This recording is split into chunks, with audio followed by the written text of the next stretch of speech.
Got that same '01 Silverado with the 6.6 to match the tint. And we got an airbag light. Or lack thereof, until I do this. Boom. What did I do? Let's find out. So first off, for airbags, what I want to show you is how fast that they set. So no codes present. Let go. Boom. Short it. Open. Short it. Open. And you'll see the light.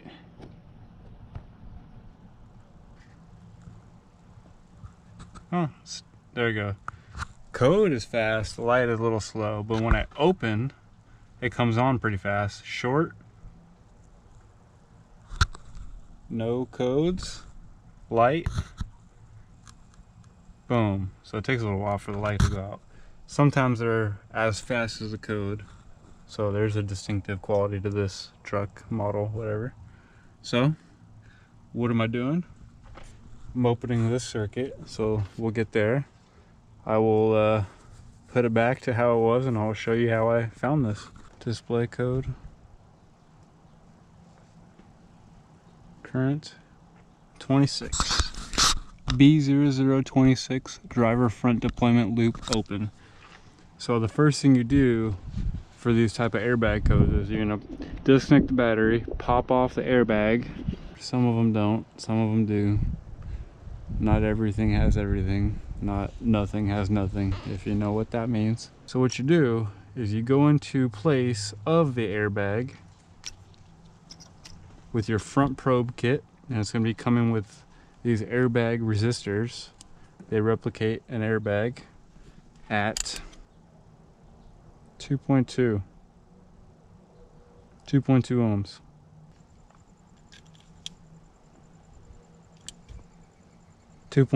So it's the same as touching it once I got it stabilized. Okay, so 2.2.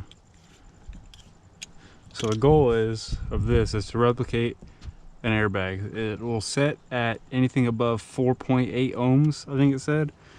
The whole normal airbag system is about 2 ohms. They say about half an ohm per connection or so, but anything over 3 or 4 or 5 ohms, you're gonna set codes.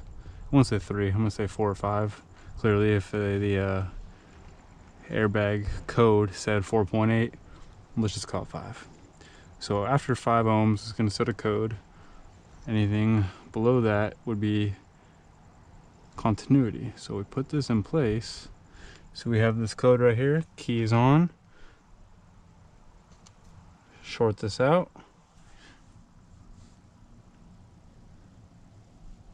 No change. Airbag light on, that's still on. So what I did just to confirm it, that each connection was good, this is pretty snug in there. It's not round, they're flat. These were too small, so I'm gonna have to get the AES wave ones. I believe they come with micro ones. That's the new set. So okay, so I'll go on the white side. And what I did is, after testing all this stuff, just wanted to go back and make sure my connection was good. I'm on the white side, continuity. Just get one little needle in there.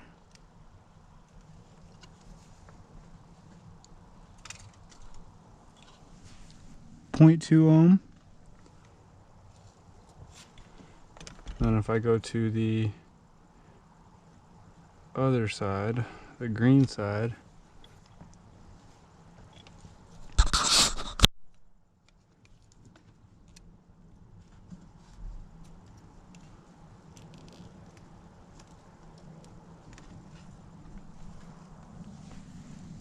.2 ohms. So we have good continuity on our front probes. So that meant airbag is okay, technically. I haven't measured that, that's a little scary. I've done that once, I think. I'm not gonna do it again, nothing happened, but anyways, I'm not trying to play with fire. So now, this is still open up here. So the next step is you go on the other side of the clock spring. So you find it after the steering column, you'll find a connector down here. So I found it. Let's pull it apart. And what you're gonna see in here is a shorting bar. Looks like a little paper clip connecting these. So what I did when I saw that, I wanted to check continuity. I have back probes. Here they are.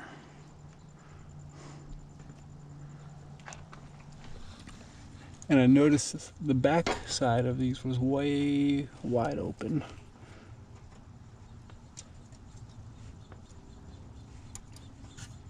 So go in there and hold them. We got 1/2 ohm. What does that mean? The shorting bar is shorting them together. So if our clock spring had perfect continuity through it with this shorting bar, and what it's designed to do is if you had this airbag connected and you wanted to service something down here, let's say replacing the steering column. I don't know why you would replace the steering column without taking the airbag off, but you want to disconnect this without setting the airbag off. It has a shorting bar right here to disable that, any voltage spike of some sort. So shorting bar in there shows shorted. That continuity should go up here. I don't need these.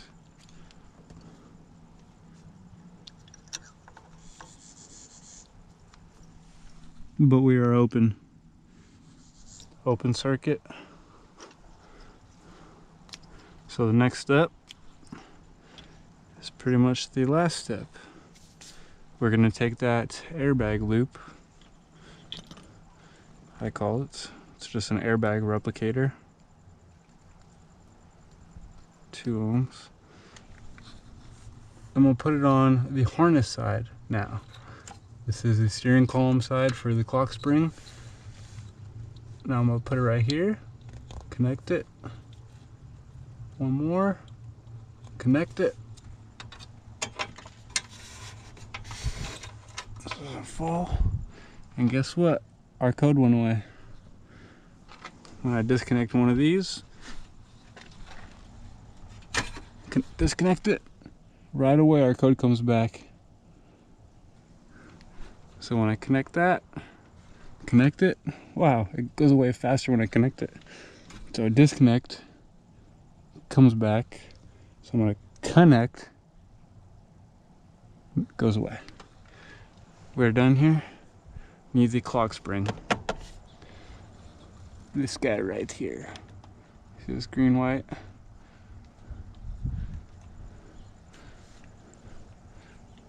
Technically, what I could do, let's just do it because it's gonna be replaced. Other probe. I'm just gonna pierce these wires if I can. There's the white.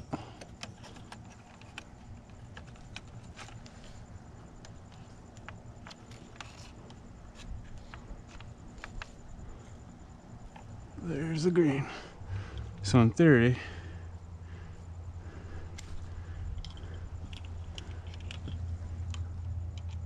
connect that. Green. And when I click this, code should go away. Boom. There it is. Connector's good all the way up. Needs that clock spring.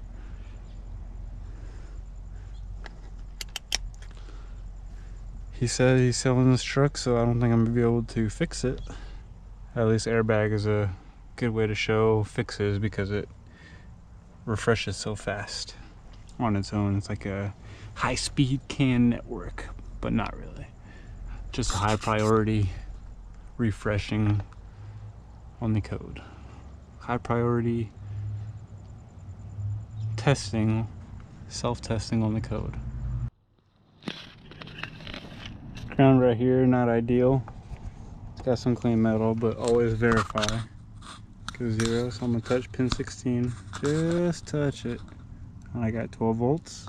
That's all I need. I'm gonna check voltage on these. Actually, don't need that. Let's go in here. So this one I got 90 millivolts.